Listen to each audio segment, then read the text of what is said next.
پاکستان کی سیاست میں ایک بڑا مقام رکھتے ہیں، مصنف ہیں قصوری صاحب، السلام علیکم۔ وعلیکم السلام۔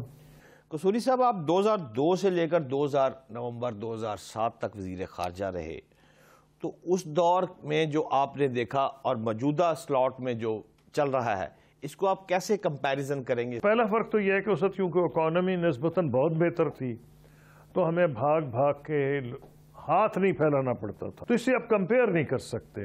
لیکن اس کا ایک بنیادی وجہ میں سمجھتا ہوں ہمارے اندر جو انٹرنل ڈس یونٹی ہے، پولرائزیشن ہے، اور جو سیاسی عدم استحکام ہے، یہ ایک مین ڈفرنس۔ کور کمیٹی کے ممبر رہے پاکستان تحریک انصاف میں، تو خان صاحب آپ سے کوئی مشاورت خارجہ امور کے حوالے سے آپ سے کیوں فائدہ نہیں لے رہے؟ نہیں، ایک زمانے میں لیتے تھے، اب وہ اگر نہیں لے رہے اس کا جواب میں تو نہیں دے سکتا، اب یہ ان سے پوچھئے، اس کا جواب تو خان صاحب دیں گے، میں نہیں دے سکتا۔ آپ اس وقت پاکستان کو کہاں دیکھ رہے ہیں؟ پولیٹیشنز کو ملنا پڑے گا، حل ڈھونڈنا پڑے گا۔ ایسے موقعوں پہ تو لیبر اور وہ جو ٹوریز اکٹھے ہو گئے تھے برطانیہ میں، بھئی آپ تو جنگ کی صورت کے حال میں ہیں، آپ کے ہر چیز پہ پریشر ہے، آپ پہ حملے ہو رہے ہیں افغانستان سے، ایک اکانومی لیکن پولیٹیشنز کہتے ہیں ہم کٹی کر کے بیٹھے ہوئے ہیں، آنا پڑے گا، نہیں آئیں گے تو پھر اس کا نتیجہ ہوگا بس۔ ہمارے موجودہ وزیر خارجہ بلاول بھٹو صاحب کو کوئی مشورہ دینا چاہیں گے آپ؟ میں ان کو یہ کہوں گا کہ افغانستان کے مسئلے میں ہمیں بڑا کیئرفل ہونے کی ضرورت ہے۔ ہمیں کیئرفل اس لیے ہونے کی ضرورت ہے کہ ہمیں بہت سی ایسی چیزوں پہ غصہ آتا ہے جو وہاں سے حملے ہو رہے ہیں، بجا غصہ آتا ہے، لیکن ہم نے یہ بھی دیکھنا ہے کہ یہاں ہم نے ان کے ساتھ رہنا ہے، تو ہمیں صرف بلاول صاحب نہیں، باقی جو وزراء ہیں ان کو بھی کیئرفل ہونا چاہیے in the choice of words. Hindustan کی طرف ہمیں آبجیکٹو یہی ہونا چاہیے کہ ایک ایسی ریلیشن شپ ہو جس میں بنیادی طور پر کشمیریوں کے حقوق کا خیال رکھا جائے، لیکن کوئی ایسا حل ہوگا نہیں جو کہ پاسبل ہے لانگ ٹرم ہو، جو یا بھارت کے عین مطابق ہو خواہش کے، یا ہماری عین مطابق ہو۔ قصوری سے پاکستان کا کون سا ایسا وزیر خارجہ ہے جو آپ سمجھتے ہیں کہ وہ بہت اچھا کام کر رہا ہے یا اس نے پہلے کیا ہے؟ دیکھیں، ایک ایسا شخص ہے جن سے میرے سیاسی اختلاف تھے، جن کے دور میں جیل میں بھی رہا، ذوالفقار علی بھٹو صاحب، ان کو اپوزیشن کی طرف ایک کنٹروورشل پولیٹیشین تھے، لیکن ایز فارن منسٹر بہت کامیاب تھے۔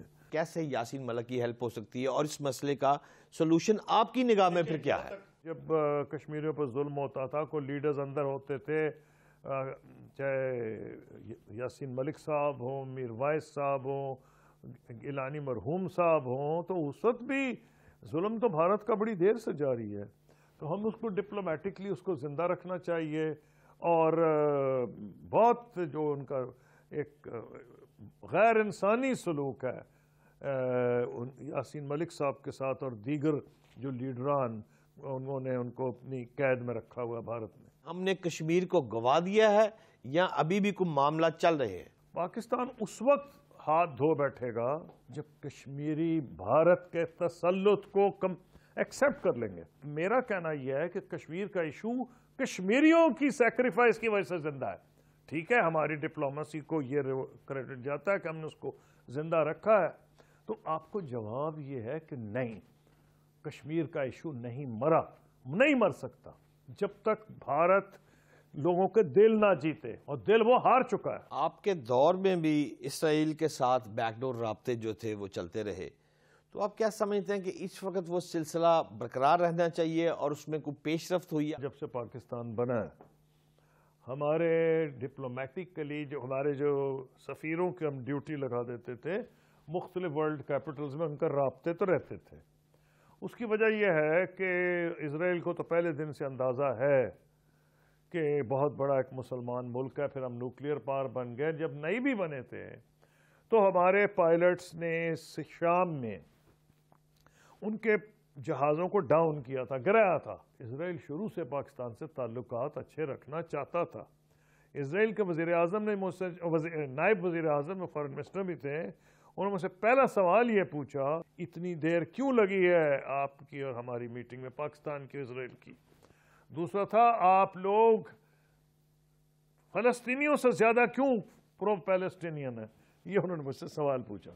دوسرا تو میں نے جواب آسانی سے دیا کہ ہم کشمیر کے اور فلسطین کے دونوں کے لوگوں سے ہماری ایک سمپتھی ہے، اور جو فلسطین پہ جو ہو رہا ہے ہم اسے کشمیر سے بھی ریلیٹ کرتے ہیں۔ اور دوسرا پھر ان کا یہ خیال تھا کہ ہماری اگر میٹنگ ہوئی ہے، جیسے آج بہت سے عرب ملک ان کو ریکگنائز کر رہے ہیں، تو وہ پاکستان میری میٹنگ ہوئی ہے تو مجھے یاد ہے اسرائیلی اخبار میں لکھا تھا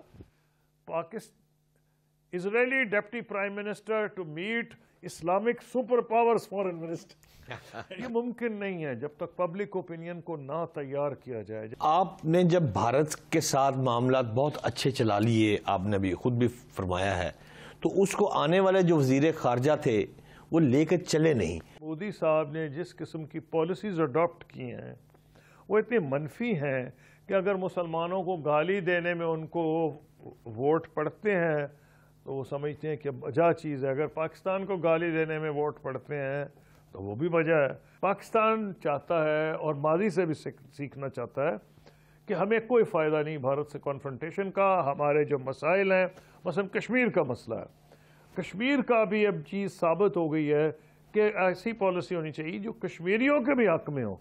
اب تو ہم یہ دیکھ رہے ہیں کہ بھارت پاکستان کی جب تعلقات خراب ہیں تو ہندوستان کے مسلمانوں پہ بھی منفی اثر پڑ رہا ہے۔ تو ہم کو یہ سوچنا پڑے گا پالیسی فارمولیشن میں، اور جب ایک ایسا اگریمنٹ ہو چکا تھا جس کو اس وقت جو ناقد بھی تھے مجھے اب کہتے ہیں جی وہی حل تو وہی ہے، کہ وہ کیا حل تھا؟ حل یہ تھا کہ کشمیر کے بنیادی جو ان کی خواہشات ہیں اس کا ہم احترام کریں اور ان کو مد نظر رکھ کے کوئی پالیسی بنائی جائے۔ قصوری صاحب یہ بتائیے گا کہ پاک امریکہ تعلقات جو ہیں اس وقت وہ کس نگاہ سے آپ دیکھ رہے ہیں؟ اسٹریٹجک نوعیت کے ویسے تو نہیں جو پہلے تھے، کولڈ وار کے دور میں ہم ان کے الائی تھے۔ نہ امریکہ آپ سے اسٹریٹجک تعلقات چاہتا ہے نہ آپ کے لوگ چاہتے ہیں، تو پھر کیا ہونا چاہیے جب دونوں چاہتے ہی نہیں؟ سپر پاور ہے، ہم ایک ورکنگ ریلیشن شپ ہونی چاہیے ان ایریاز میں جہاں ہمارے انٹرسٹ کنورج کریں۔ امریکہ کو کیا خطرہ ہے افغانستان کا؟ ایک خطرہ یہ ہے کہ وہاں ٹیررسٹ گروپ اور مضبوط ہو جائے اور وہ یورپ اور امریکہ کو بھی اپنا نشانہ بنائے۔ F-16 کی جو اب وہ مزید $450 ملین وہ کہتے ہیں جی آپ خرید سکتے ہیں اس کے پرزے، انڈیا اس پہ بہت ناراض ہوا اور انہوں نے بہت اس میں کرٹیسائز کیا اور ان کا یہ مذاق کر رہا ہے امریکہ۔ ہندوستان تو F-16 کا مزہ چکھ چکا ہے کہ اس نے دیکھا اس کے جہاز گرائے گئے ہیں۔ جب لاسٹ ٹائم اس نے یہ کوشش کی کہ اوپر آئے بالا کوٹ کے تو وہ جہاز گرا لیے گئے، اور ان کا وہ جو پائلٹ ہے ابھی نندم وہی پکڑا گیا اور اس کو واپس کیا گیا۔ آپ وزیر خارجہ ہوتے تو اس کو واپس کر دیتے؟ کیا آپ امریکہ سے آپ بھارت سے جنگ تو نہیں چاہ رہے تھے؟ اور انڈیا نے حملہ کیا تھا، انڈیا نے پرووک کیا تھا، دونوں نیوکلیئر پاورز ہیں۔ انڈیا کیا ثابت کرنا چاہ رہا تھا؟ انڈیا ثابت یہ کرنا چاہ رہا تھا کہ ہم سے تم اگر یہ کرو گے ہم تم پہ حملہ کریں تو دبائیں گے۔ ہم نے ثابت کر دیا۔